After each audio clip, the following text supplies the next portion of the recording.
We're going to be talking with Josh Bishop. Now, I talked to Josh before the election was over, and he agreed to come on anonymously originally. For one reason or another, I think we delayed our call for some other time, and he reached out to me since and agreed to come on and spill the beans on pretty much all the juicy gossip that's been going on inside enemy lines. So we'll be talking about the efforts Dallas Makerspace leadership has taken to push out members in good standing. We'll also be talking about why Josh ended his very close friendship with Patrick Thompson.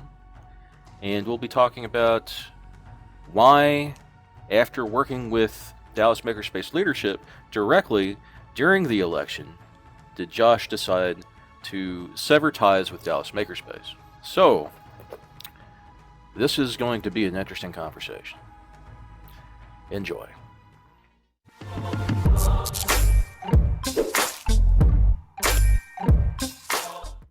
Hey guys, what's going on? I'm Mark Havens, and with me I have Josh Bishop. Hey, how you doing, Josh? I hear you're still a Dallas Makerspace member.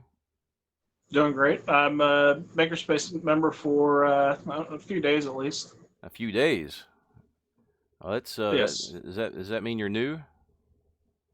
That means that the Dallas Makerspace no longer has my credit card information. Oh, so you're an ex-member now. Well, until my bill comes due, I'm a membership or I'm Oh, a member.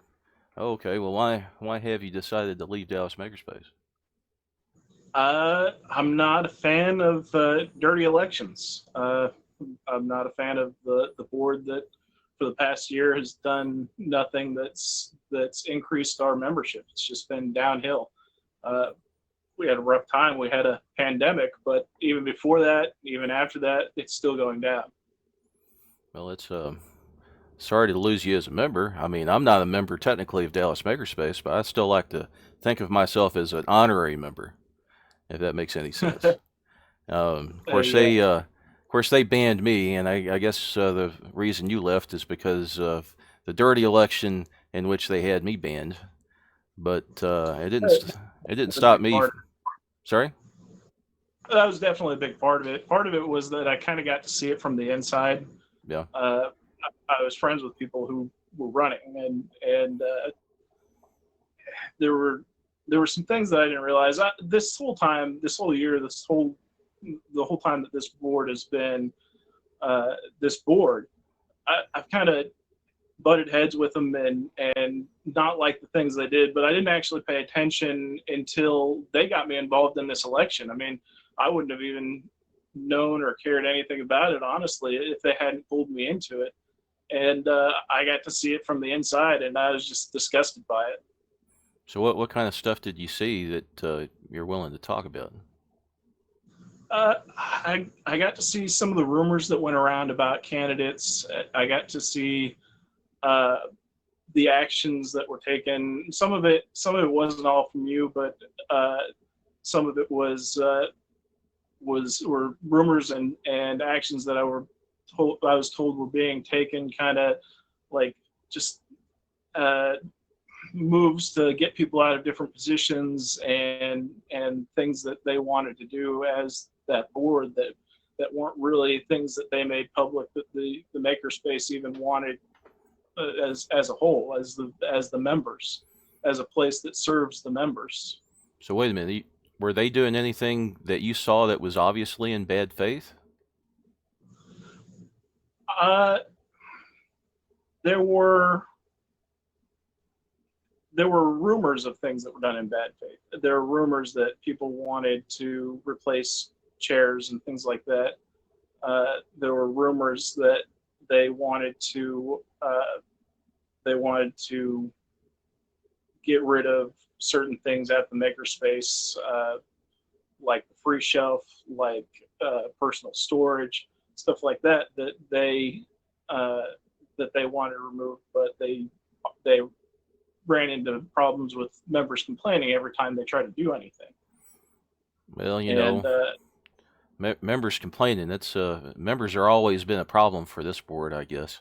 Those pesky members well, that pay their dues.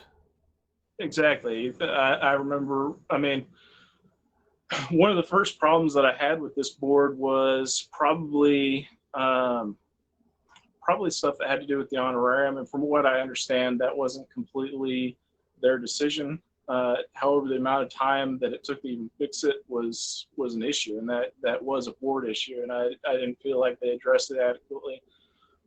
There were rumors that one of the things that this board wanted to get rid of was members that were potentially living at the space, or they felt like were bums at the space. And one of the things that they did uh, was they got rid of the uh, starving hacker rate.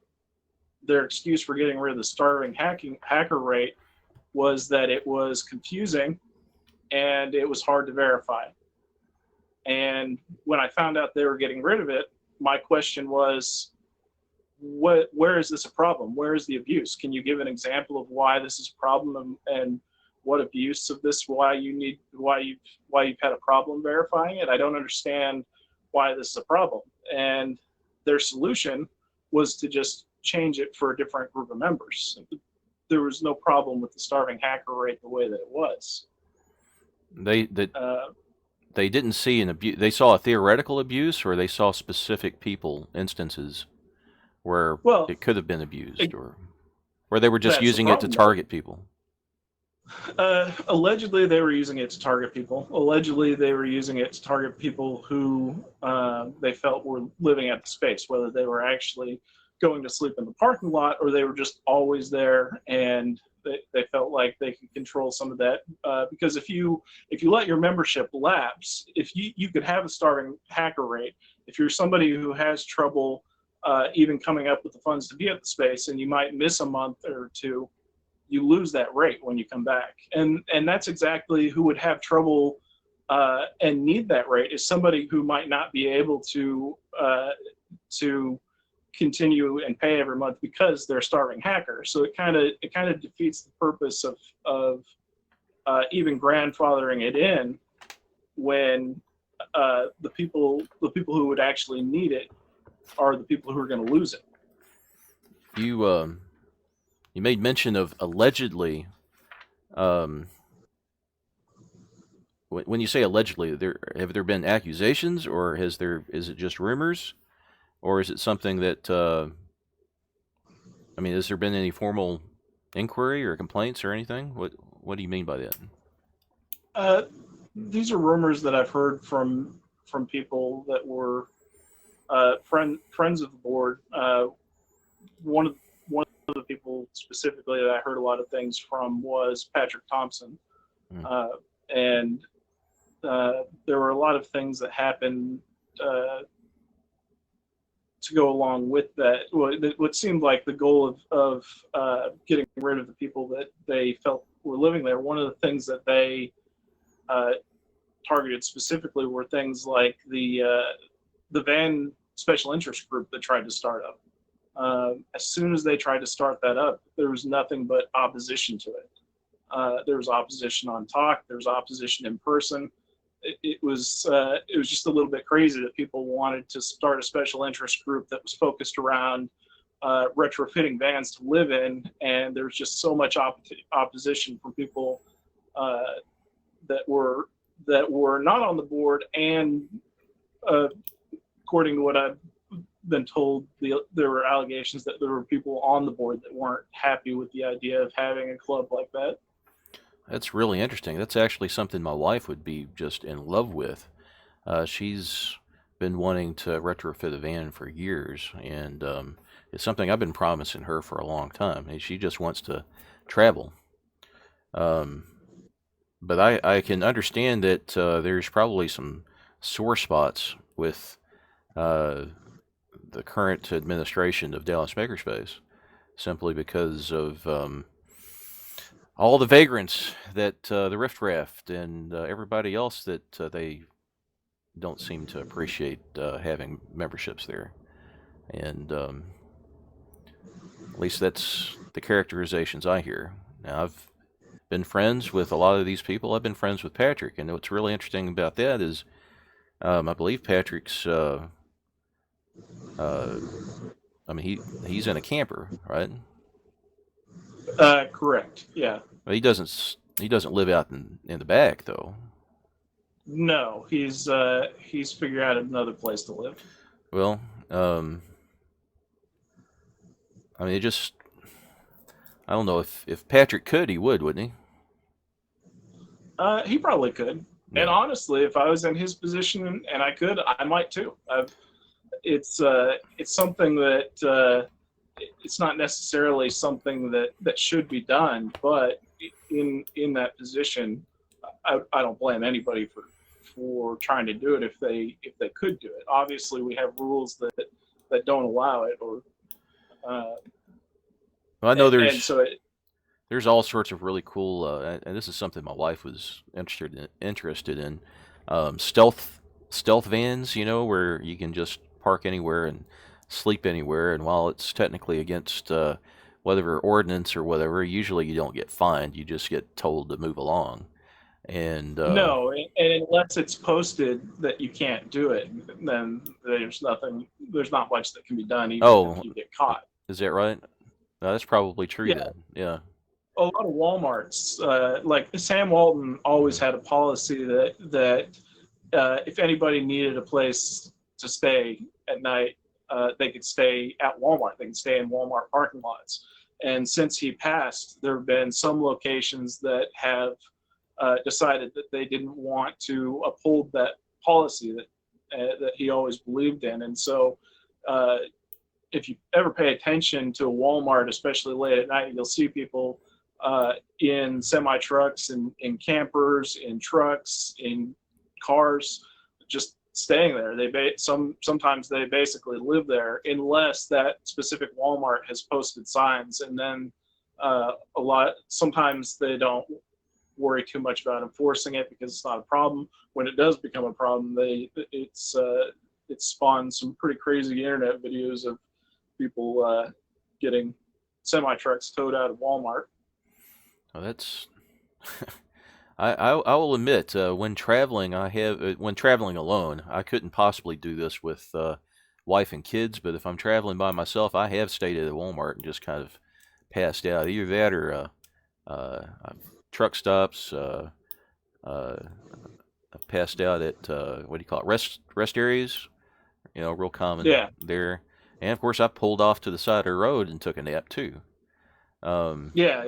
And I've done the same. I had a van that I when I was younger and still living with my parents, I'd hmm, drive around, do whatever I wanted. Didn't feel like going home, and just went to a park and fell asleep in my van. yeah, Uh, and then I had a truck and uh, did some hot shot stuff and some delivery stuff. And uh, you get there when somebody agrees to meet you there and nobody's there. You just sit there and go to sleep. it's weird though, and I'm having trouble wrapping my mind around it because every time these or I guess this type of thought process from the board comes along, and it's come and gone. You know, I saw this in 2015 also, and of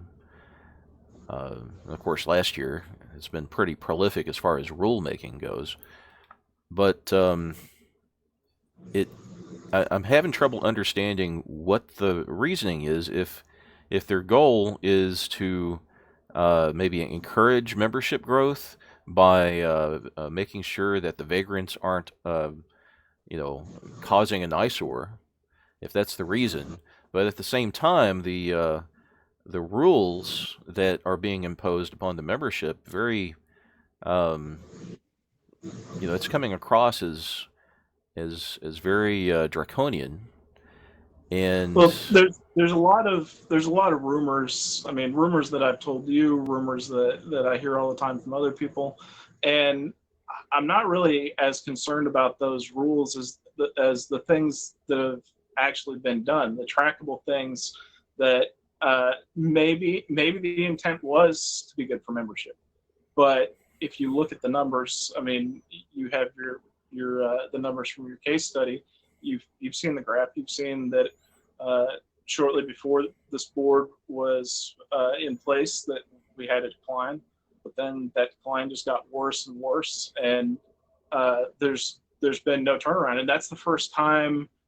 Uh, that's the first time in how many years that there's been any kind of decline whatsoever, and it's Oh just yeah, been consistent forward.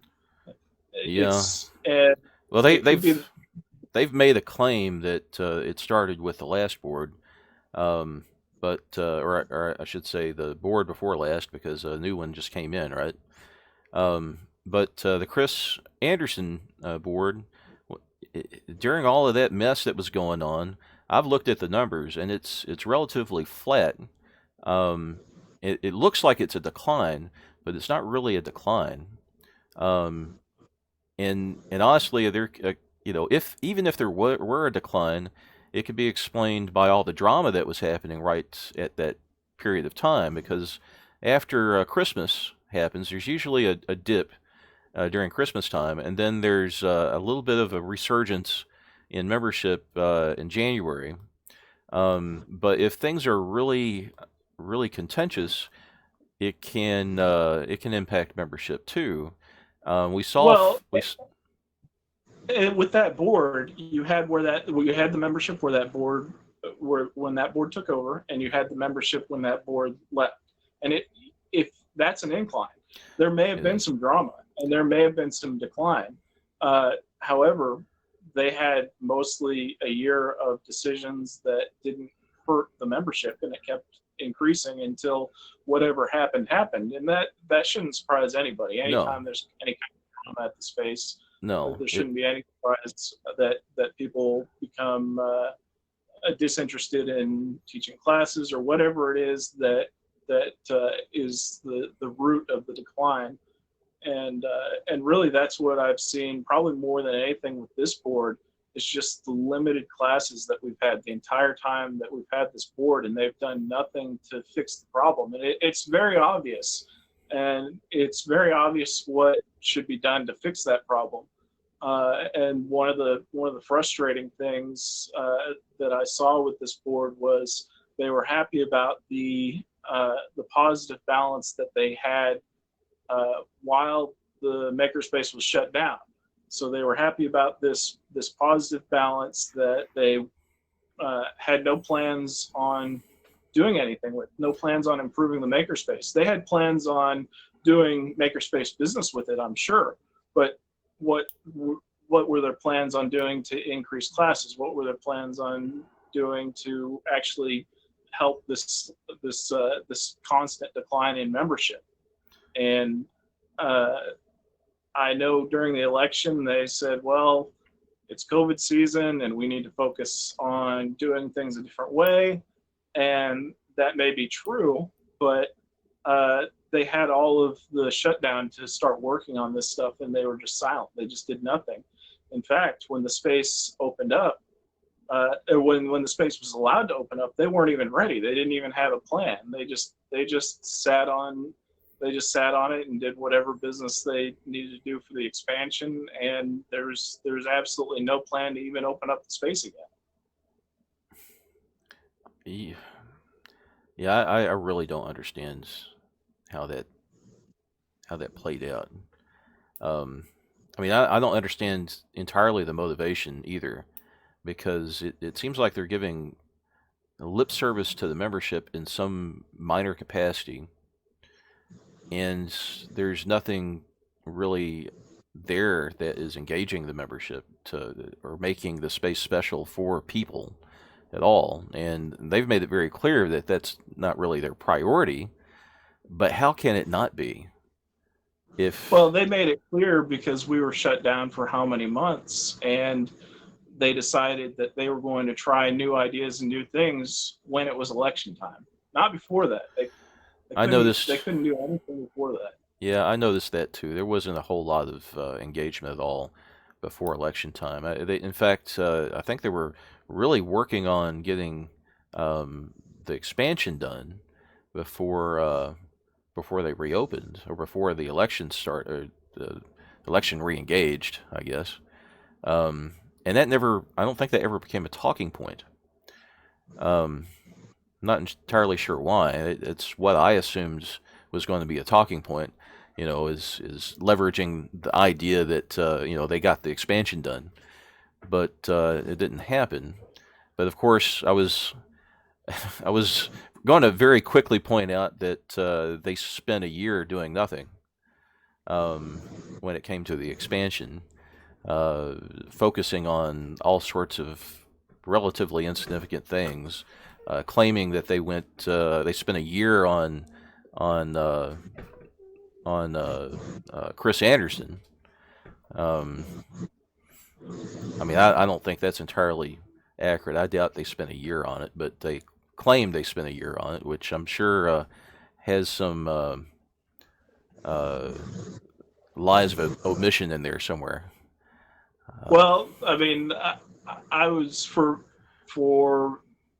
really the last maybe even it was the last year that I was there. I was loosely associated with Chris Anderson, and I can tell you that she didn't spend that much time on it. So what were they spending that much time on?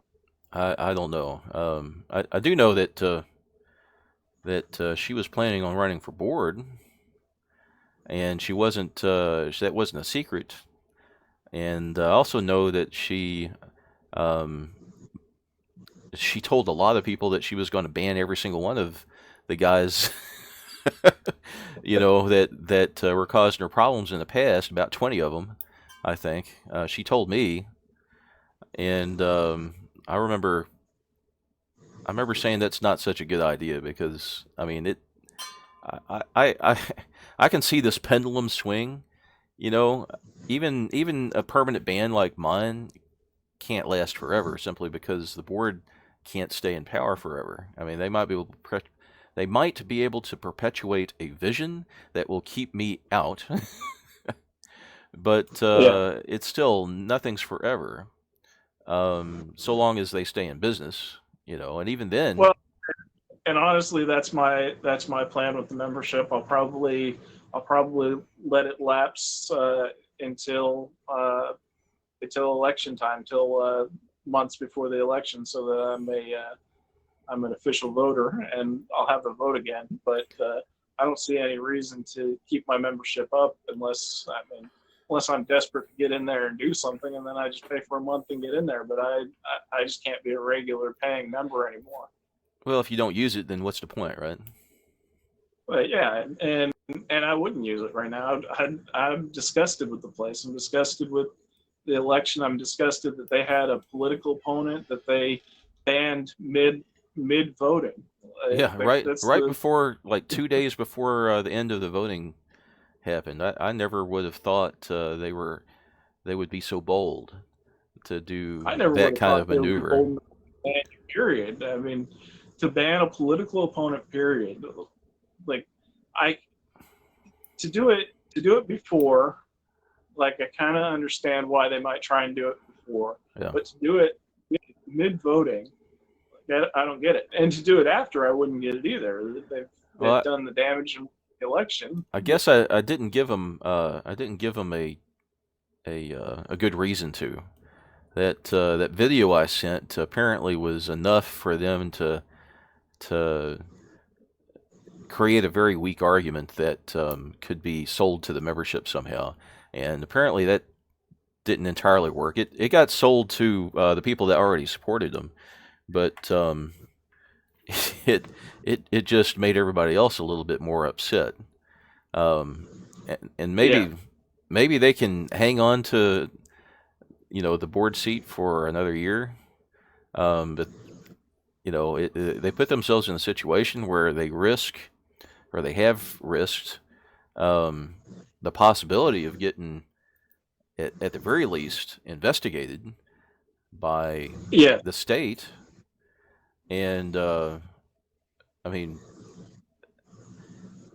I don't know if anything would happen. It might not even be worth my time to pursue. But aside from that, it's really, really bad optics. It makes them look really awful.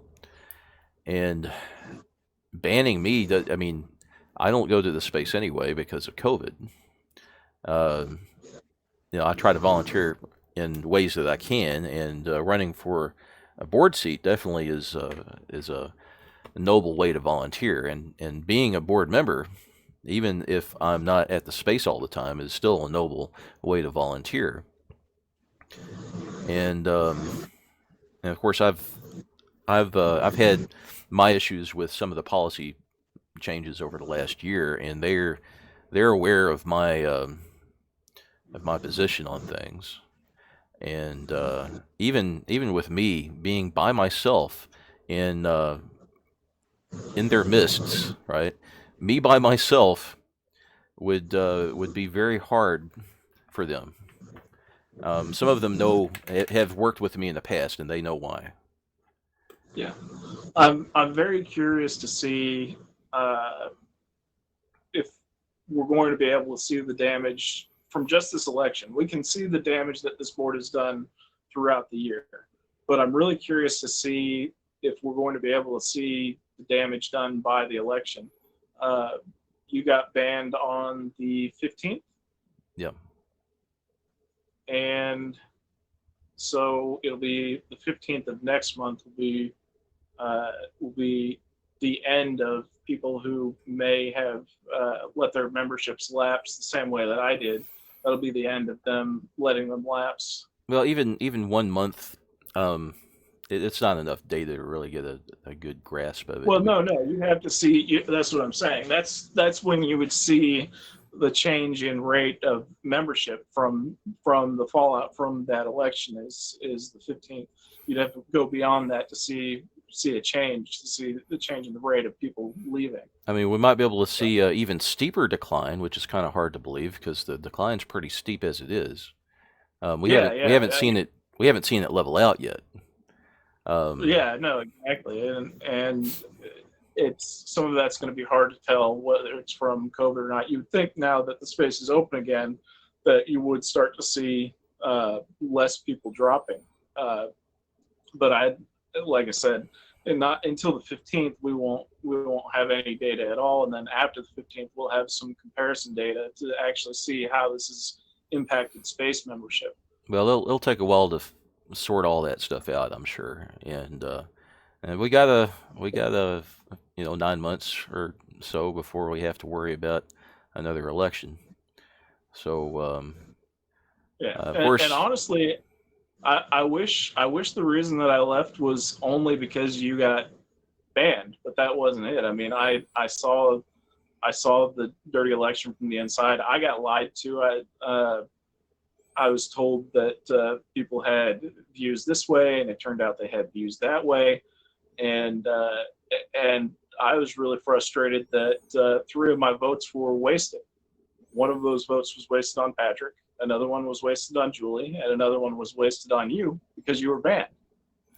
yeah, it's really a bunch of unfortunate circumstances. Um, I will say, when I got banned in 2016, something happened very similar to this on not such a grand scale, but it was very obvious that I was banned for frivolous reasons, for political reasons, and and that the players were pulling the strings in ways that were unfair, and that got to the membership, and the membership reacted in a way that well is it's normally predictable. um, when when a situation like that happens, and a board makes very poor choices, and they don't consider the optics of the situation, they don't consider how they look impropriety wise. If they appear like they have engaged in misdeeds, okay, and they lose the trust of the membership will vote either with their feet or with another election come around, and there's nothing stopping us from pulling together and forcing a new election now. The problem is we have so many people that get frustrated and they vote with their feet. They don't become members, or they stop being members, and they can't vote anyway, right? So if this is actually, I mean, it's not a strategy that I would consider moral or ethical. or even, for the greater good. Um, but it would work to their advantage in order to consolidate power because they're forcing everybody to leave that doesn't like their policies. Yes, yeah, and that's true. I mean, those people who were willing to leave over this past year, I wonder how many of those were voters. Wonder how many of those were people that were just so disenfranchised by this board that they were done, and all of those were potential voters that obviously would not have voted for them, and they're just gone. Well, this is like I guess this is called attrition, I think, and it's you make things so uncomfortable for people that they leave on their own. That way, you don't have to fight them in a war, right? Yeah, I've Eh, worked for businesses that do that.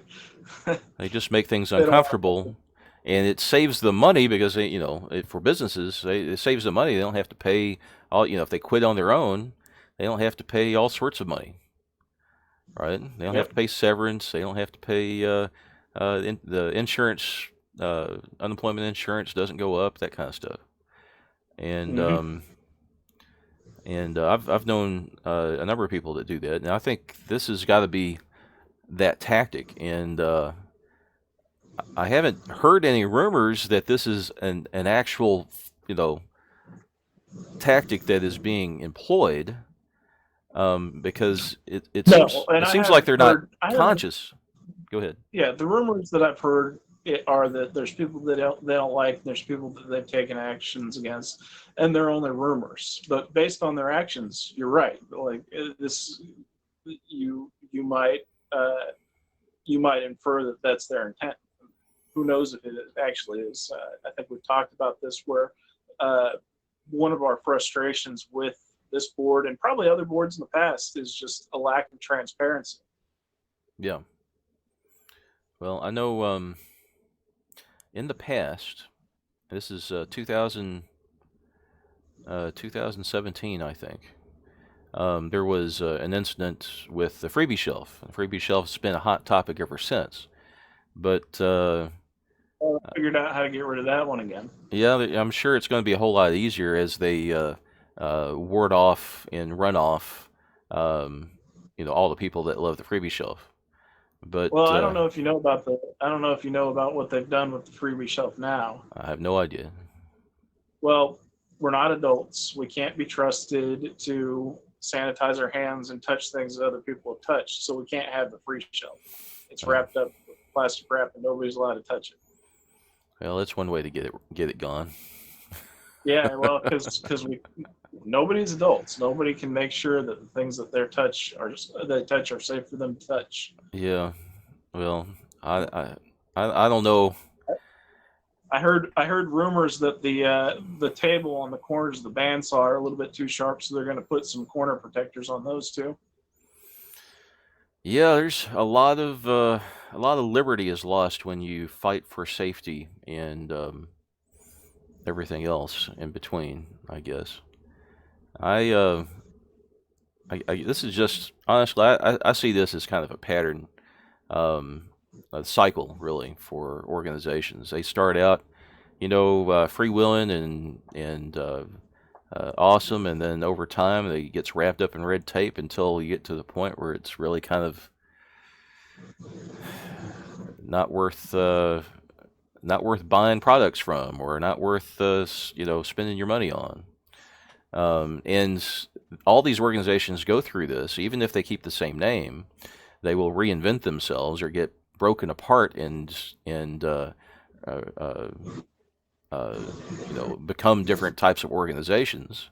They might maintain a brand, but an example would be AT&T is broken apart so many times, and it's not the same company it was 40 years ago.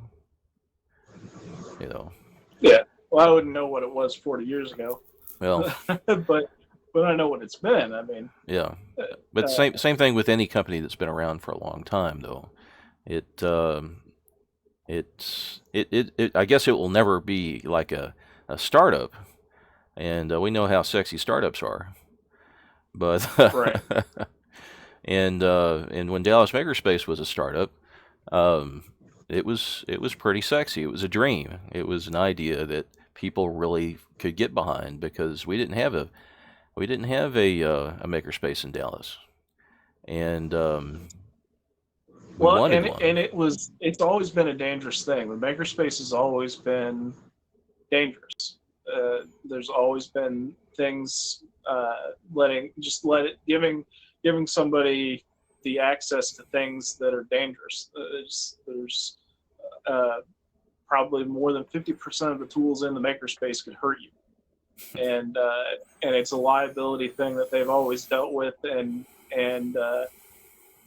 they've they've slowly evolved and, like you said, become more and more restrictive on those things. Uh, it's just things that are so uh, innocuous. It's so uh, sorry, words are I thought you a said little bit late here. innocuous. Innocuous, yes. So innocuous, like the free shelf. Mm. That's not a safety thing. That's politicizing COVID to do what they wanted to do in the first Yeah, place. I remember the actual reason that was put forward accidentally, most likely, by Brandon, who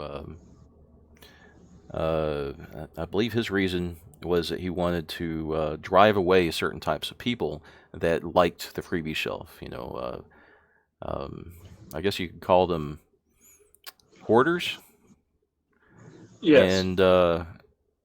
and he buried it in a post on Talk once, and I remember shining a light on that.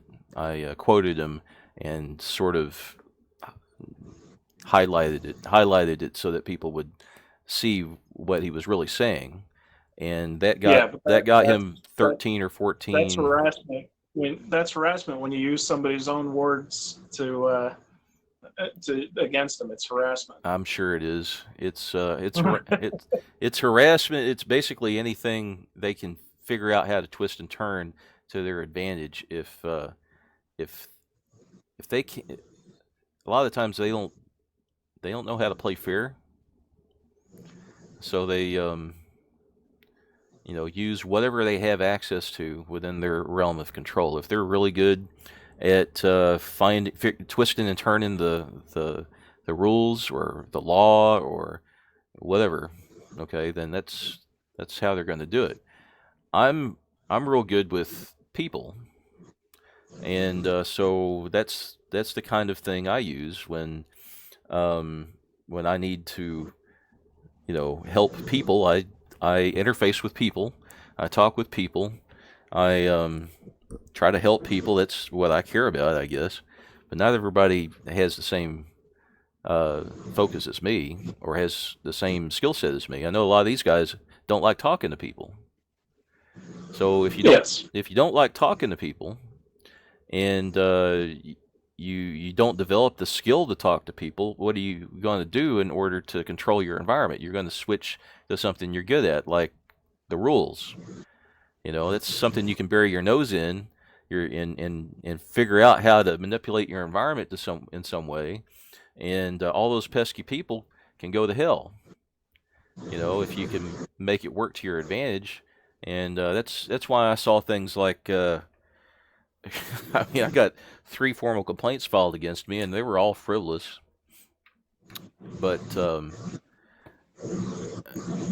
Well, my complaint with this board always always has been is that their goal for the makerspace doesn't seem to be what's coming to fruition, and I'm attributing the goal that I think everybody has for the makerspace to them, and that is that they want to see the makerspace grow and become a better place, and uh, whether that's their intent or not, that's not the actions they've taken, and that's not the result that we've seen.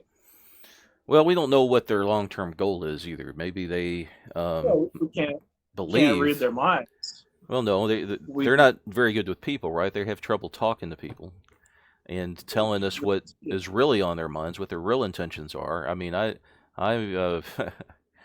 um,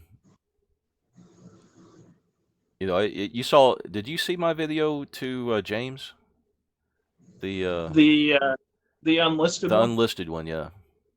Yes, I saw it. What did you think of that? I thought that you were addressing somebody who obviously has he's gone after you, and he's said things and done things, and uh, and you responded to him. It was a response to things that he's said and done to you, and I think that it's amazing that's one of the things that they used when they considered your ban was your response to a, somebody who addressed you. Yeah, I thought that was interesting too. I mean, that's it, one of the things I was responding to was the fact that he was misrepresenting me, right? But And it's funny that he used the video to misrepresent me in a complaint. And I'm having trouble seeing him as being genuine um, in his I guess in the way that he presented the facts. In fact, I mean, there's well, there's there's I no would way he encourage could be, anybody. huh? I would encourage anybody to watch that video, to watch the trial, watch the two videos that they claim were harassment against James, and just see for yourself. I mean, that's the most disgusting part about this is those videos. While they may be public, they're not easy to see. They're not really put in uh, a place that is meant to be viewed. They're not seeking transparency on this issue. And if you're banning somebody who you're running against in the middle of voting, you should probably have as much transparency as possible. That should be the most public thing you've ever done. But they've hid it away, and they don't talk about it, and it's all there for anybody who wants to see it.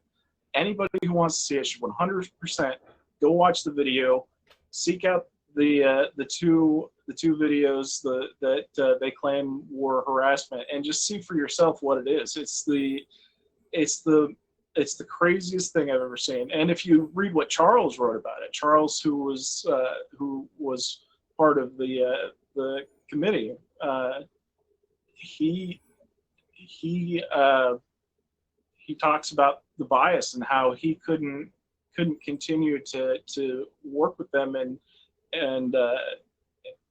and do the process that they wanted to do because the people that he was trying to work with just were being unreasonable. Yeah, I'm going to do my best to make those videos and all that information easy to obtain and digest. And of course, James has actually filed a privacy complaint against two of my videos. One was actually, I think he's filed complaints against all of them, but he managed to get two brought down, and that was Kevin's hearing and my hearing, um, which I thought was hilarious because that's just going to make people more curious. And YouTube's privacy policy is pretty strict when it comes to that kind of stuff. But it'd be just as easy for me to host it elsewhere and link back Right. to it. I plan on maybe doing some sort of redacted version and maybe a commentary, on It would be fun everything. to do a redacted version. Yeah, I'll do. It'd be hilarious because who wants to see the redacted version when you can see the real thing? I'll link the real thing off, on a private server somewhere, and people can watch it that way, and I'll get a whole lot I more mean, views. well, it'd get a lot of views if you did like the whole chalk art courtroom thing too. Yeah, I'll figure something out. It's a lot of material. James has like given me a lot of material just by fighting me on all of this. And honestly, in claiming that I'm harassing him and all that stuff, he, like I said, and I said this in my video in the past, he wants to be on the board more than I do. Um, and honestly, everybody on the board is pretty much fulfilling my vision in one way or another. Well, I think post ban and post election, the fact that they've still taken action against you and done anything against you, uh, it means that you occupy space in their heads still. And why would you occupy space in their heads if it wasn't over? Like, they obviously, Well, there's obviously, it can't be over because of my history with space. right. And I thought that was an obvious issue. Um, I mean, unless they believed that I was some con man and I had nothing I ever said had any credibility. But I Well, think that's what I've been told. is That's that exactly what I was told about you. I'm not, won't even pretend. Like, there are people that told me that you tried to take over the makerspace. You tried to create a new makerspace. They accused you of being a drug dealer and that you were eating children in the back. oh, eating children's new. I haven't heard that one before. Well, But that one started by me, but the rest were somebody else. no, that's been going on for quite a while, I think. But let me tell you, people like me don't expect credit. We give credit, and I've given a lot of these guys credit, even though most of them hate my guts now. Whether they realize it or not, they've actually helped me. They've helped me in the sense that a lot of the stuff I wanted for Dallas Makerspace has gotten done because they've taken ownership of a lot of my vision and run with it and called it their own. Well, also something that I've experienced, and maybe you've experienced this, is but the madder that people get at you for things that you know you haven't done wrong, the more validating it is. Yeah. The more you're like, man, this, I was probably right. These people, like, I didn't understand it then, but now it's like, oh, this is obvious. Like, there's obviously something going on here. There's some Game of Thrones stuff going on behind the scenes, and this person was acted for whatever reason that just didn't make sense at the time, but now you get it. There's validation there. I hope that you get some validation out of this, knowing that they took such strong action against you. Well, I don't know if validation is the right word. I don't need validation. I get validation from, my family and, elsewhere. I guess what I'm looking for is just to make sure I'm making some sort of impact, making a difference in people. And Yeah. one thing that I do see, and one of the reasons why I ran, and I didn't run on my own accord. I had people wanting me to run because they saw a problem, and they knew I saw it too. And I guess I was antagonized a little bit by Andrew Lakota when he decided to make it known that he didn't want me to run for board. At least that's what I inferred. But no, I didn't really want to run. But there was so many people that came to me wanting me to do something, to run. Even though I wasn't even sure if I had enough support to do it. I told somebody who eventually became very critical to my campaign. I told him that if he could get 10 people to endorse me, I would run. Now, you don't need 10. You just need one, I think. Right. But if I could have gotten 10, I would run, and he got 10 in one day. And Right. and I honored that. I honored that commitment. I told him I would run. I said, I won't run unless you get me 10 people to endorse me, and then I'll run. And he got 10 people that day, and it was like right up against the deadline. Right. Now, what's interesting is I'll never know how many actual supporters I had because nobody got to vote in the last 2 days. And, Right. of course, they're making it out like I came in dead last, but everybody I talked to said, it was obvious that, they didn't want to vote for somebody that was disqualified due to expulsion. Well, They could, I wouldn't have voted for you at all. The right, reason that I voted for you is because I voted like right, as soon as I got the form, I filled it out, and the next day it was in the mailbox and was mailed out. Had I known you were banned, I would have voted differently, right. for sure. I would have not voted for some people, and I would have voted for some other people. Uh, it 100% affected how I would have affected it affected how I voted. Well, it would have affected how everybody voted, and as a Yeah, result of that, it would have everybody impacted who's paying attention. it would have impacted the election. Period. Different people would be on the board right now if everybody was allowed to vote differently as a result of me getting expelled. And now it's possible it might just be one person, or maybe no change at all. But we'll never know. And of course, ideally, if everybody was allowed to vote for me that wanted to, it would be entirely possible that I got on the board. I don't know how many people. I mean, I know of at least 8 or 9 people that complained to me that they couldn't vote because they waited to the last minute. But I talked to a lot more than 31 people who who said that they were going to vote for me.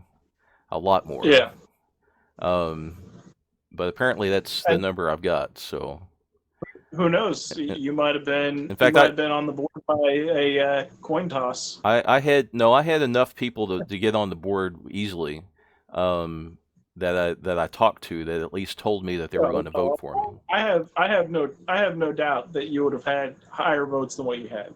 Yeah. Can I say that you would have won? I can't say that because I just don't know. Well, I But don't know if definitely anybody would have believe. actually voted. They could have just told me what I wanted to hear too. So, Well, yeah, and do I believe that you only got 30 votes because you were banned before the election was over? Absolutely.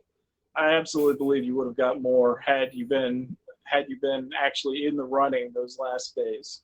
well, I believed I was. I believed. In fact, I remember at my board hearing, I said that I was winning, because that was the impression I got from the supporters I had. And I was talking to a lot of the people, and I definitely had enough to win, as far as I could tell. I wasn't really concerned about that, um, and that's probably why I was so cocky about it. So, Yeah, based on the rumors and things that I was told um, before any of the candidates or actually looking into candidates, I wouldn't have voted for you. The reason that I decided to vote for you was because I did start looking into the candidates. I did watch Meet the Candidates and read talk posts and actually came up with a list and narrowed it all down. I mean, I took it as maybe not as seriously as I should because there were at least 2 votes that were just automatic based on association, and I yeah. regret both of those votes now. But my other 3 votes were candidates that I all looked into, and all of them were not based on just rumors. They were based on the things that I was able to observe, and and contrary to the rumors, I decided to vote for you. Well, I'm happy you made that attempt, even though you threw away your vote in the end. But I think you might have done more good than you think you did simply by making a statement, and I guess coming on now and talking. So Well, even though you're not a yeah, member or won't be, I've tried to stay out of politics. I mean, I really have. I get dragged into stuff on talk. I see something that doesn't make sense, and I don't see anybody saying anything to the contrary, and I'll post it, and I get nothing but pushback, and it's really not an environment that I've enjoyed as much as I like trolling and getting under people's skin and making them mad. I don't actually like to do that to people that I have real interactions with. That's never been my goal at the space, and it's really frustrating that it's even come to this point where I just can't. I just don't even want to be part of the organization anymore. An organization where there's so much just Game of Thrones stuff going on in the background. I know that's been thrown around a lot, but I don't think anybody's seen some of the things. I absolutely believe other people have seen other stuff that might indicate that. There's stuff that I've witnessed this. I just can't believe that was even a part of the background in this whole election. Well, like what? Can you be And specific? relationships between people. It's stuff that I probably shouldn't say. Oh, okay. Uh, uh, I mean, like I said, Game of Thrones type stuff. Yeah. Um, and I just never thought. I mean, I loved the makerspace. I loved everything about the makerspace. I just never thought that it would get to this point uh, where it's such a stain on the makerspace that we have a board that was elected this way that I can't support that. Now, Patrick's affiliated with that. Are you still friends with Patrick? No, Really? no. You were good friends with him, though. Yes, yeah. He would definitely tell you I was his best friend. What do you tell you now? I have no idea. Yeah, I don't know. Um, I don't know either. Me and him were pretty tight too at one point in time until this election started. yeah, yeah, and I don't think he's a terrible person. Uh, I know there are some personal relationships and things that were between him and other people that definitely played a factor in this election. That I when I saw that and the fact that I introduced him to the space and that I love the space. I mean, I can't even be friends with somebody that would get behind this kind of damage that's being actively done to the space. Yeah, honestly, that particular aspect, him, kind of broke my heart when all of this happened because there's I don't even have words for it. Is there anything you might want to say to him? I mean, since you're not really talking to him anymore, Uh, he might see this. I think, yeah, I think I've said everything that I needed to say to him. Okay. Well, I know I haven't. I haven't said hardly anything to him. He took. I asked him for an endorsement when the campaign started in March, I guess, or I guess when I announced that I was running in March, and when everything blew up and all the rumors started flying around, he took his name off of my endorsement list. And I asked him why, and he said, I don't remember exactly what he said, but later on Discord, I think he said that he had his integrity or something along those lines. And I imagine it had something to do with my marijuana issues in the past. Yeah, yeah. If what he told me is true about the way that he felt about it, there would definitely be a rumor that he repeated to me that probably played a factor in that. Well, I don't know. I know I wasn't very forthcoming about those aspects of my life. I wanted it all to go away at some day because I can get all of that history. I mean, the the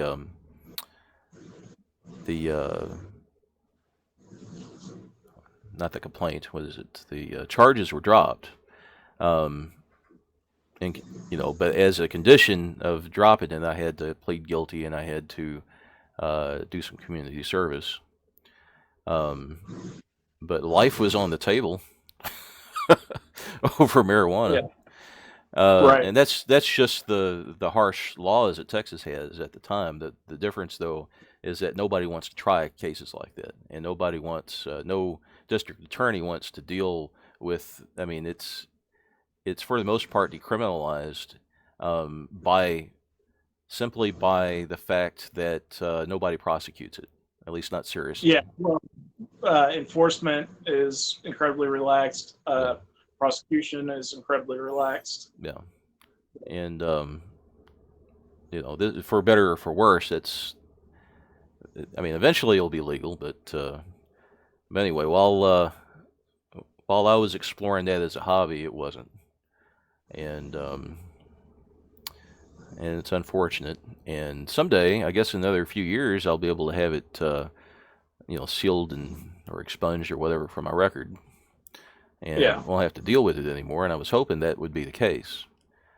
Well, and I think So, that if anybody doesn't realize why this is an issue, if there's anybody watching this that doesn't understand what significance that has, uh, this was one of the amendments to the rules. One of the other ways that they tried to railroad specifically you, mm, because this is they added they wanted to add the amendment that someone couldn't be a board member if they had a felony.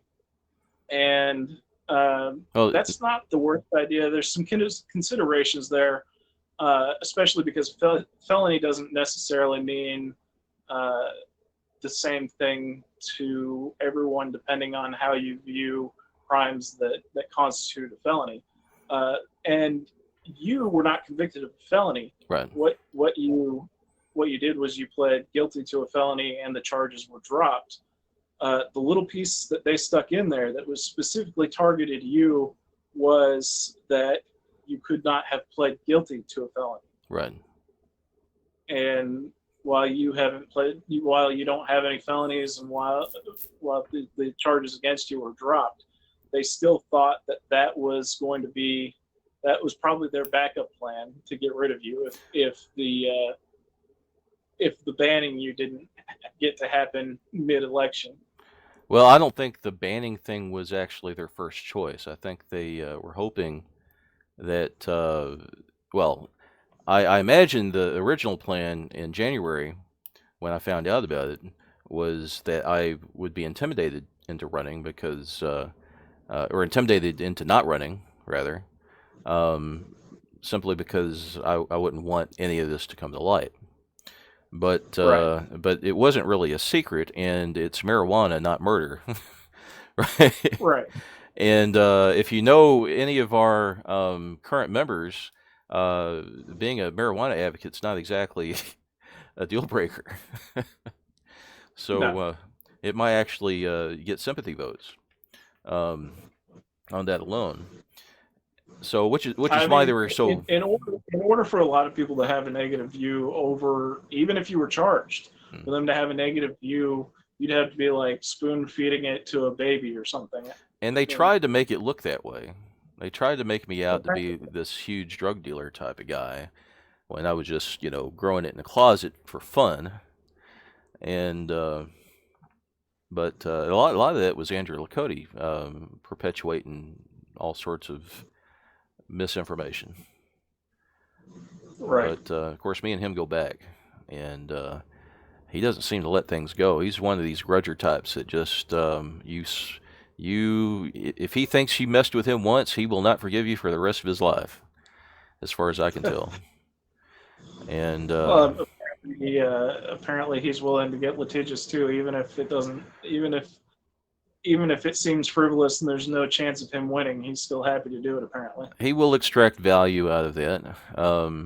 And he did. He did extract value out of that. He managed to uh, pit two boards that would probably otherwise be amicable against each other.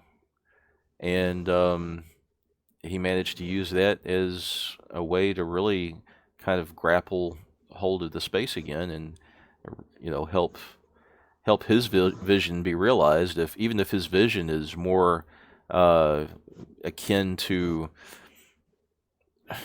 I don't even know if it called it revenge. Revenge vision, is that even a thing? Is there a vision of revenge?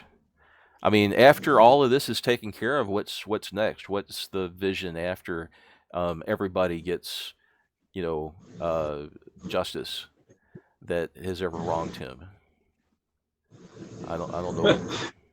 I don't know where that, because my concern is that there will be no end. He might not. I think he's short sighted in a sense that he doesn't see this big picture, this forest where um, the finish line in 5 years. He doesn't see what will happen in 5, 10 years if the same pattern of behavior continues. Successful behaviors are replicated, and Well, if I can tell you where it could end, what's that? and he probably doesn't see it. And all he has to do is just go after the wrong board member or whatever it is. I mean, that board, even though he may be on good terms with the board now, who knows if he'll be on good terms with the next board? Who knows if he'll be on good terms with people who may be unbanned in the future by a future board? Right. Uh, the tribalism that seems to be going on is a very dangerous thing because it causes things like what's happened now.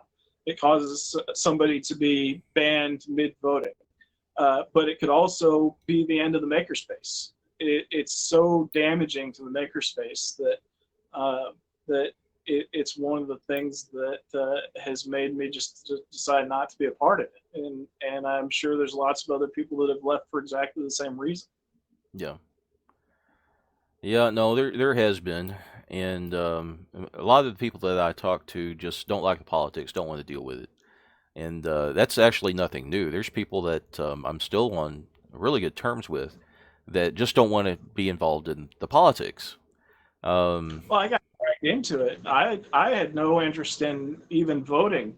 I got dragged into endorsing a candidate because of my associations, Yep. because they were like, oh, well, you're part of the tribe. I can use you to do this and do that, and even like even for some other things, I was asked to give up my proxy so that they could do things that they wanted to do. Like they wanted me to they wanted me to do some things with 3D Fab when somebody else decided they wanted to be part of 3D Fab and they decided they didn't want them to be that. So they said, hey, give me your proxy so I can take care of that. Well, I don't know. That particular strategy is nothing new when it comes to proxies, but it does surprise me that this we call them the cabal. Me and my campaign team internally, we call them the cabal, which is like a private secret group that runs things, right? And Mm-hmm. Well, so and any board is likely to appear that way because to keep up with the board, you have to be more engaged than just being a regular member. And I think that also is one of my frustrations with the makerspace is when you have a board that can run that way that you're not there's not like any newsletter. There's not any. It's just people are completely disengaged with politics of the makerspace, and when it happens, uh, they're the people that leave because they don't like it, yeah, and and all of that stuff is allowed to go on almost in secret. I mean, you can there's arguments that hey, if you want to be a part of this meeting, you could have showed up, you could have been there. I know that some of the rules for the board is that they have to put them on the schedule. Isn't that one of the that's what I remember, but I don't think that's been in practice. right? And And I don't know if that's just this board. I don't know if that's all boards that have just decided that they're not going to practice this. But I that I obviously doesn't breed transparency. I followed up on this exact issue in 2017. Was it 17? Anyway, it was the red chairs. I don't know if you're around with the red chair issue. Oh, All the red. I was there when they appeared. Okay. No, I followed up on that on Talk once in order to explore exactly what happened, and I found out that there was nobody knew about the meeting time. It wasn't posted. The meeting wasn't posted. The only people that knew about the meeting that was happening about the red chairs were the people that organized the meeting about the red chairs and informally invited people to be a part of it. So when you do things in that way, you can select the people that make the decision that happen to be on your side, and if they're there to vote, it's going to be an easy win. Now they weren't able to completely prevent everybody. There were a few rumors happened and people showed up that weren't in support of them. Um, but for the most part, it was an easy win for them, and they ended up spending a bunch of money on those red chairs. But if you take that concept and you apply it to like this election, um, it wouldn't have done them any favors to open up to do like a member drive or a voting drive, right? Now, um, I attempted a voting drive. I kind of lost track of what I was doing or whether I didn't think I needed it. I did start a voting drive, and then I said, I can win without all this work. And but I I could have easily like probably could have won anyway, even though I got banned if I continued with that member drive. Now I wouldn't have been in office because I got expelled, but I definitely would have got my numbers up. And Right. and it that approach would not work in the cabal's favor simply because they'd have to go out and nobody's going to like what they see. They've spent a lot of time indoctrinating people into their thought process, their way of thinking, and they have to explain it to people. If people get on talk and read what's going on, they're not going to understand. It's going to be um, they look bad. They look bad to outsiders. This is why Right. this is why the outsiders don't use talk. And by outsiders, I guess I mean members who don't use talk. Honestly, even though I use talk, I didn't realize how much I'd butt heads with this board. Like I didn't hold any resentment for them. It's just when these issues came up and I commented on them, I didn't realize that basically since they took over that I've been butting heads with this board the entire time. Like I just wasn't even that engaged in it, even though I'm on talk. Yeah. Uh, well, I guess if you don't make it public that you're butting heads, or if they don't know that you're butting heads, you just by butting heads, I guess you mean you oppose their views. You don't Yeah, necessarily, yeah. but you A don't do it proposal publicly. would come up and I would comment on it and say, well, that doesn't really make sense, or this or that. Like, I don't understand why this is being done. Uh, Most of the time, it got ignored by the board members. There's a select few on talk that just argue over anything, Yeah. and I usually end up arguing with them a little bit until I just was like, I don't care anymore. Like, I didn't care that much to begin with. I just saw something that wasn't right and commented on it. Well, I know the few times I get on talk, I'm usually not ignored. I'm usually uh, I'm frequently dogpiled, or not. I would say dogpiling's the wrong word. I guess they will sick their best people on me, and usually they'll be like Jim. I've very infrequently. I haven't really engaged much with. Well, James obviously. James has been new to this, but I didn't engage with either one of them, for better or for worse, simply because they have way too much support on talk, and I don't Well, have they have any. their tribe. Yeah, they have their they have their groupies and their mob, right? They have their mob that is very supportive of them, and I don't have a whole lot of support on talk. I don't really use talk that much, and when I do, it's usually not very pleasant for me. But I do a whole lot better with, you know, everybody else. I can engage with the community, and I have engaged with the community. I did that during when the onset of COVID, and that was really, for me, it was very fulfilling. I think I was actually making some sort of difference, helped a lot of people, and I don't know if you followed what I was doing, but I got on Facebook and I created a group, and I got about 500 plus people in that group, and it was a PPE maker group.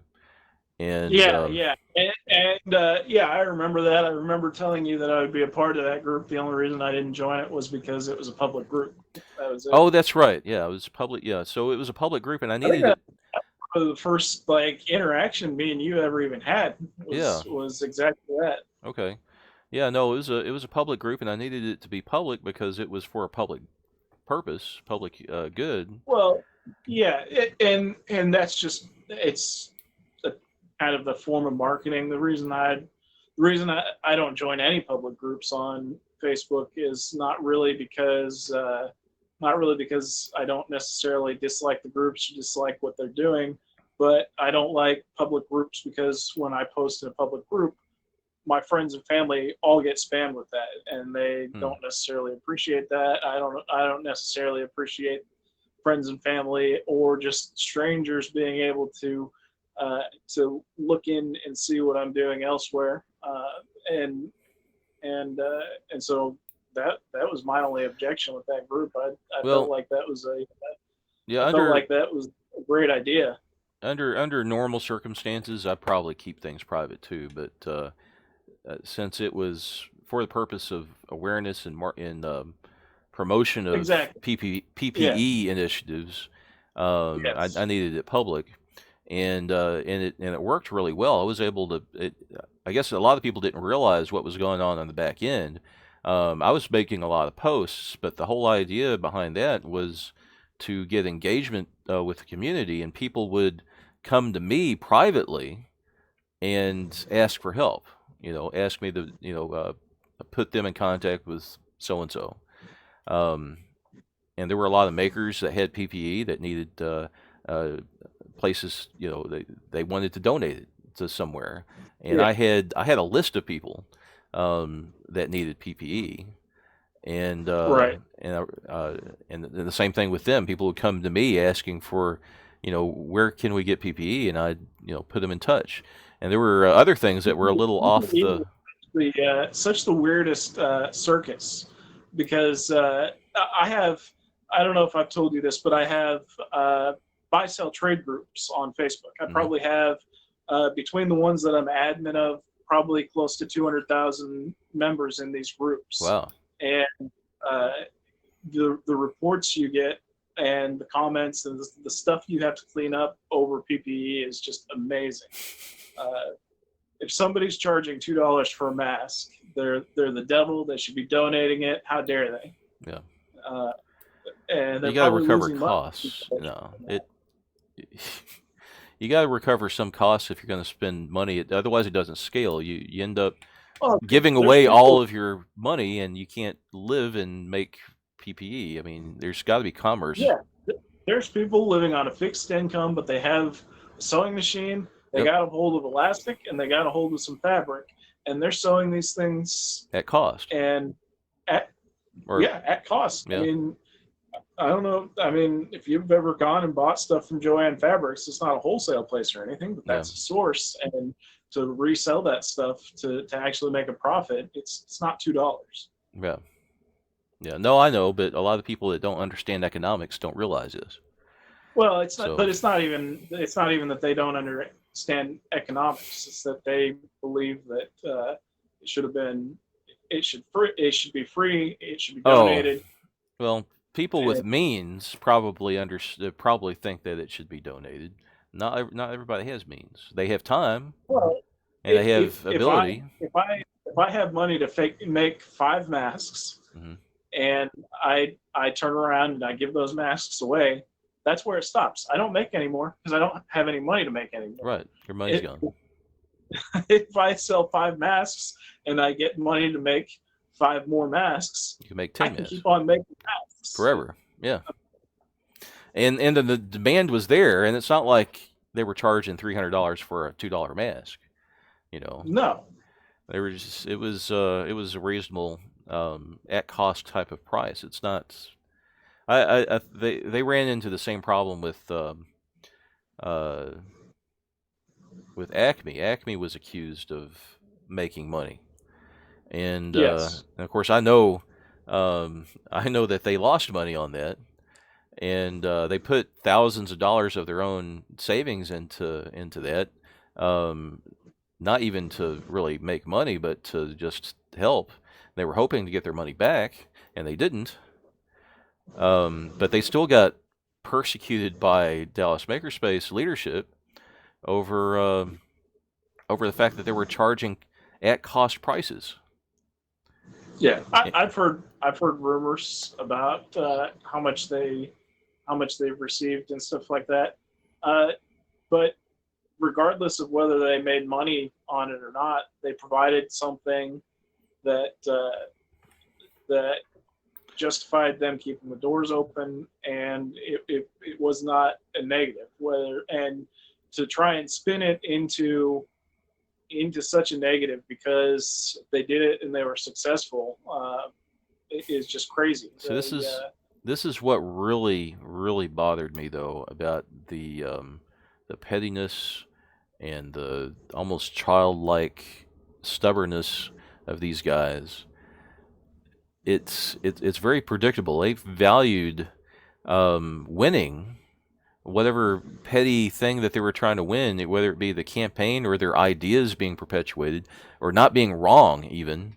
Okay, they'd rather be they'd rather be right, or at least not admit that they're wrong, than I mean, they don't mind trashing their own their own relationship with another organization, or relationships with people, or their own long game reputation. Like, very short sighted when it comes to reputation. They see the impact they're having maybe at Dallas Makerspace and on talk, and they get a lot of praise, a lot of attaboys on talk.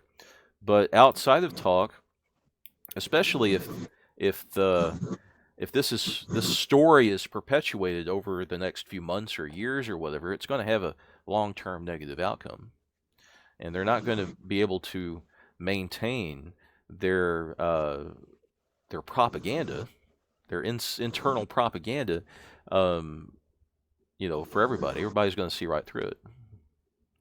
right. Everybody else anyway. But Yeah, I know somebody who they found out about Acme, they went over there, they got involved. It didn't go bad, but it didn't what they wanted to happen didn't happen, and I think that uh, they just had a negative attitude about them ever since then, just just because it was a pride thing, just because it was very easy to be tribalistic, to not like those other guys, like, and not like the people who associated there, and just have a problem due to pride because what they tried to do over there failed. Uh, oh, they tried to and associate with Acme, and that didn't work. yes, Yeah. yeah, Well, yeah. I think I think that's just that kind of tribalism. Them being the other guy makes it easy to hate them. yeah. It's easy to spread the propaganda. Well, I remember even um, when Andrew Lakota was setting up that PPE project. I saw that and I said, okay, well, he's doing something for Dallas Makerspace. I want to be part of that, but I don't want to have anything to do with Andrew Lakota, and I certainly don't want to look like I'm helping him. But I do want Well, to help Dallas they Makerspace. didn't really have anything to do with them anyway. They just let them do the minimum. Oh, really? Tell me about that. Well, he I d- wanted to get into the space and use the space to manufacture stuff. yeah. And from what I understand, they decided that he wasn't allowed to do it. Huh. Well, maybe maybe that's why I heard he was trying to get in on Acme early too, trying to use their facility or something like that, and that didn't happen. Yeah, yeah. I don't know. I haven't really heard any rumors about that, but who knows? But in any case, they he was allowed to coordinate something outside the space for whatever that was worth. I think James was Yeah, trying to take yeah, credit for it all, but yeah. I know they used the space as a collection point for some stuff, but yeah, he was using it as a collection point, and I remember seeing this really quickly when he posted it on GitHub, and he made it public domain, and said, "Well, that's great." He made it public domain, and that way, if I go ahead and use, he tried to make it look like I was plagiarizing or something like that. I don't know if you followed that thread, but no. he had a public domain um, repo, and I went ahead and cloned it. And then I made a change so that because it looked like crap anyway, but I made it a whole lot nicer. But I didn't fork it.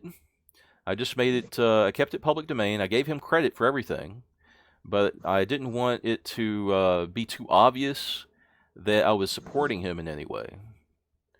And because if it came across that I was supporting him, I'd probably lose support of my own because the people that support me don't like him too much. Right. And of course the people that I did mention, I I did mention. I said, yeah, I went ahead and I cloned his repo, and now I'm going to just send I'm going to send everybody to him so he gets to do all the work, and and everybody thought that was a really good idea because I mean we all want to help, but we don't necessarily want to help Lakota. But we don't mind Lakota helping the space, and we don't mind helping the space if, even if it means, sending people, giving referrals, right? Helping, I was effectively marketing for him or promoting his project. It just it wasn't obvious on the face that he was the sole. He wasn't getting obvious credit for everything. I guess people would have to like actually donate in order for them to discover that he was managing the project. But Right. I put at the bottom that he was managing the project and gave him credit for it. But he turned that around and said that I stole from his or I plagiarized his work and that I was trying to take credit for something something. But anyway, he made it look he made it look so like I was so awful about it. And I told him, I said, man, just take the free. I didn't want anybody. I didn't want to associate myself with you to begin with. This was kind of a workaround. Okay, this was a way for me to help the space without really making it obvious that I'm helping you. And I'm not trying to help you. You just happen to be, involved in this project.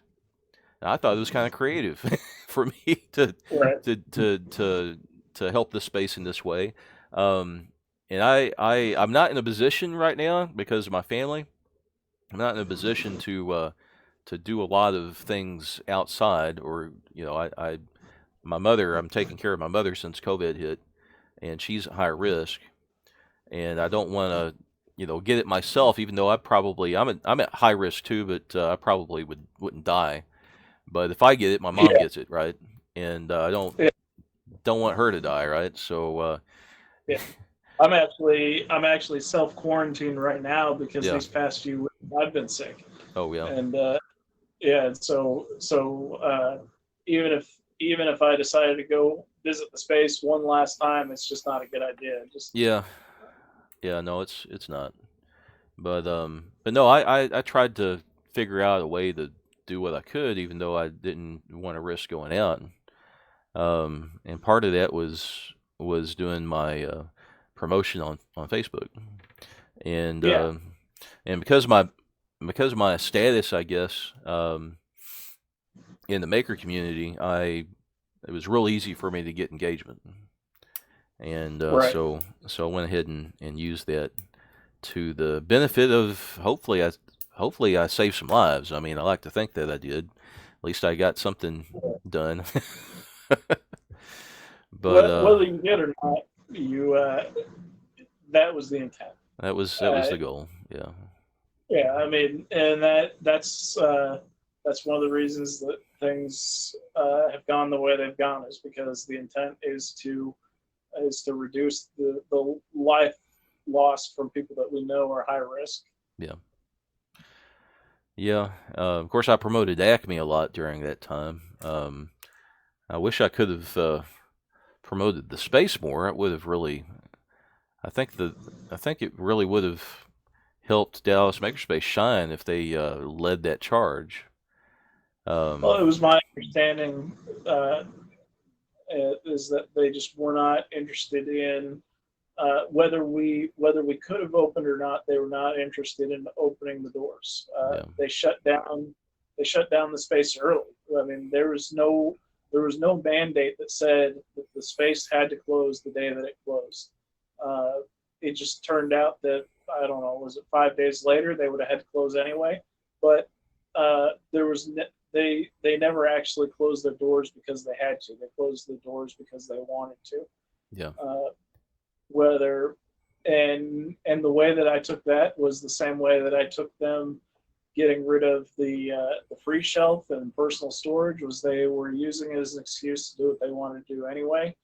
Um, they may have done some good for the space while the space was closed. They may have finished some projects that were overdue as far as expansion goes, uh, but they didn't do anything to help membership. They didn't open the doors and let people in to be safe and make PPE and intend to save people's lives, and they completely had the power to do it. Uh, Opening the doors for the makerspace to do that would have been essential business. Yeah. No, it just seems like once they made a decision, they could not change their mind. That's something that just looking back, I think has been a pattern for this board. Is they make a decision, and no matter what the pushback is, Even they stick even with if that they're decision. Even if they go back on that decision, they do it so slow and so inefficiently. I just think they think that it looks like it was their own idea because they've done it that way. even if they're wrong. Yeah, no. I think I've seen that before. I can't think of a specific instance where I saw this, but they'll spin it so that they were right all along or Well, they something. did the right thing. They were fixing a problem. It had to be done. But they'll shift the The blame. space was going to run out. There was an emergency. People were abusing this or abusing that. There doesn't seem to be a whole lot of what I would like to call like vulnerable leadership. Like they're not really making themselves out to be a human being. And Right. we all make mistakes, and we're all just trying to not screw up sometimes. And Right. uh, and that's not Well, what I'm but hearing. what trait is more human than wanting to appear not to be human? Well, I suppose that's true. But that would be a prideful type, you know. Right. And we all know hubris, right? Isn't Pride has the effect of really turning people off and damaging relationships and uh, damaging a tribe. And people who don't give that up eventually, leadership especially, that if a leader cannot get over their pride when in an effective way, at some point it's going to turn into hubris, and the people are going to rebel and tear down that leader, one way or another. It could be assassination, or it could be character assassination. You know, um, and I know I've had to deal with pride in the past. I learned the hard way um, at Dallas Makerspace that hubris is well, that's the end of a leadership pattern. You know, if you don't have your heart for people and you try to um, put yourself above the people that you serve, the people won't stand for that very long. I mean, there's oppression and all sorts of things. There's ways of instilling fear through bans, for example, that would keep people from acting out. But I think it's been a pattern, at least in this board, that anybody that goes after them in any way, or I guess anybody that hurts someone's feelings, in my case, um, will get retaliation. And I didn't really think that they would be so obtuse about it, but because I mean I study game theory, okay, and if you model this in game theory, you would see that there would be a negative outcome for them if they decided to do what they did, and Right. there's a long-term outcome for this. And I guess they also don't realize like what I have to lose or what I have to gain. I didn't have a whole lot to lose. If they all win on the board, I mean, chances are if I didn't win, I was going to get banned anyway. It'd just be a matter of time. So if I won, at the very least, I'd be able to help make some sort of difference in some way, even if it meant just making people aware of what's going on and giving a little bit of transparency to what was happening day to day and on the board. Of course, I planned a lot more than just that. I was Well, that's one of the reasons that I really like what you've done on YouTube is because it was accessible before some of the things that got pulled down that were pulled down, but uh, you brought transparency where there was very little.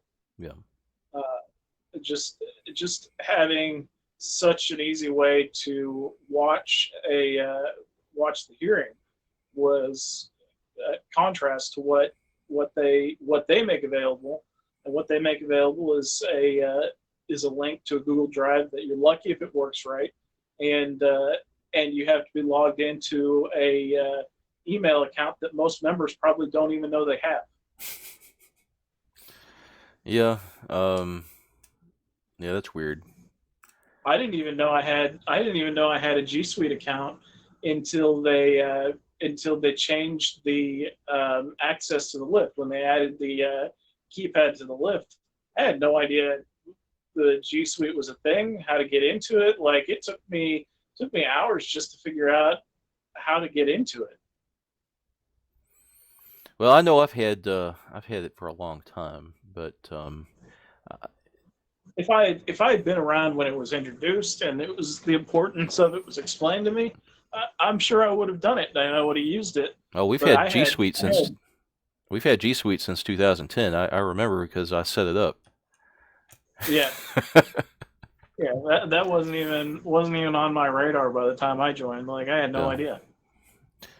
yeah. Like and where I'm sure if I had gone through the wiki or something, if I decided to go through and read everything in the wiki, probably would have found something about it. But who does that?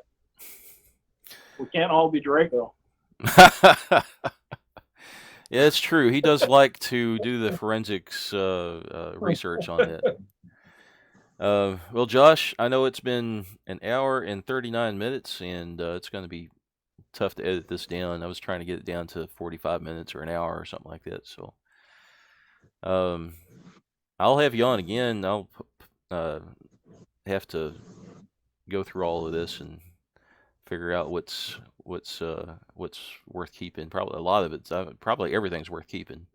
might be able to split Well, it into two videos. So I appreciate it, and I mean, I don't feel like I have the best camera presence. I've not done this very often, and I don't like the sound of my own voice. So it's going to be interesting to see how it turns out, and I'm glad you let me do it. well, I'm going to be doing Honestly, it. I'm upset you did a video instead of a phone call. Yeah, like I said, it's my first time doing this format, and I'll have to figure it out. It won't get posted as quickly as my last you have a voice videos, simply because I got to do a bunch of post production, but Yeah, I'll in editing, I guess, but I'll figure it out, and you'll be the first to hear about it. So, yeah. all right, Josh, it's good to have you on. I want to talk to you again. I think maybe All right. after, especially if there's any drama that happens. Um, but Yeah, maybe I'll be paying attention, maybe I won't, but I'm sure I'll have an opinion either way. we'll see. But anyway, it's good to have you. I'll talk to you later. All right? All right, All right, you sounds take good. care.